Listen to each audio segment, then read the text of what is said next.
Illalla kun äiti peitti mua nukkumaan, en aavistanut mitä aamu tuopi tullessaan. Yöllä oli metsään tullut julma tykkipatteri, evakoiden tumma rivi tiellä hiljaa vaelsi. Selvään kuului sodan pauhu rajan pinnassa, epävarmuus jäyti karjalaisten rinnassa. Varttitunti lähtöaikaa meille silloin annettiin, naapurimme heinäkärriin kalliit nyytit kannettiin.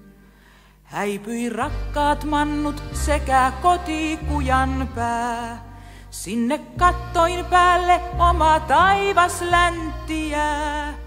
Kyyneleiden määrää en vain enää ole muistanut, karjalaisten elon tahtoa ei sota suistanut.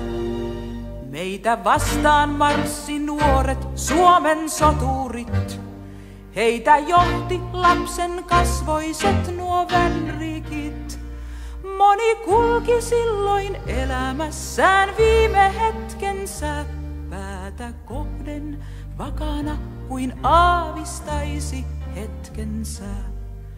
Tietyömiehet kysyivät, et mikä matkan pää.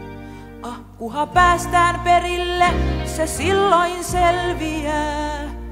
Isäntä se jätti heille vielä porsaslaatikon, lisäsi, vot tässä leivän päälle särvintä viel on. Asemalla evakoita junaan lastattiin, virkamiesten kysymyksiin tarkkaan vastattiin. Eräs äiti sanoi, tässä on mun koko omaisuus, 5 pientä lasta sekä vielä kahvipannu uus.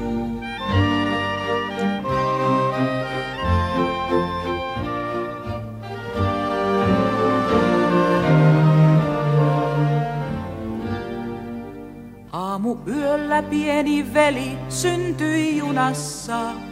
Se oli ryppyinen ja vielä silmät ummessa. Lotat toivat taivaan mannaa, kuumaa kauravelliä. Tahtoivat he meitä poloisia vielä helliä. 3 päivän päästä oltiin päätepaikassa. Karjalainen kansa seisoi huutokaupassa. Isännät kun evakoita kyytiin mättivät, 5 lasta sekä äidin sinne tielle jättivät.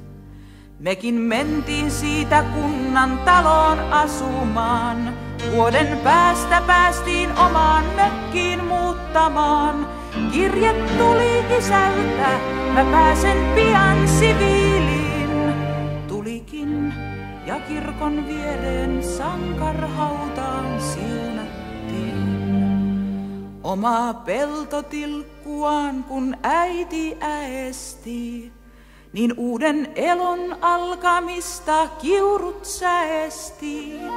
Mie istuin pienen veljen kanssa siinä pellon laidalla. Kerroin hänelle kuinka kaunis oli kerran Karjala.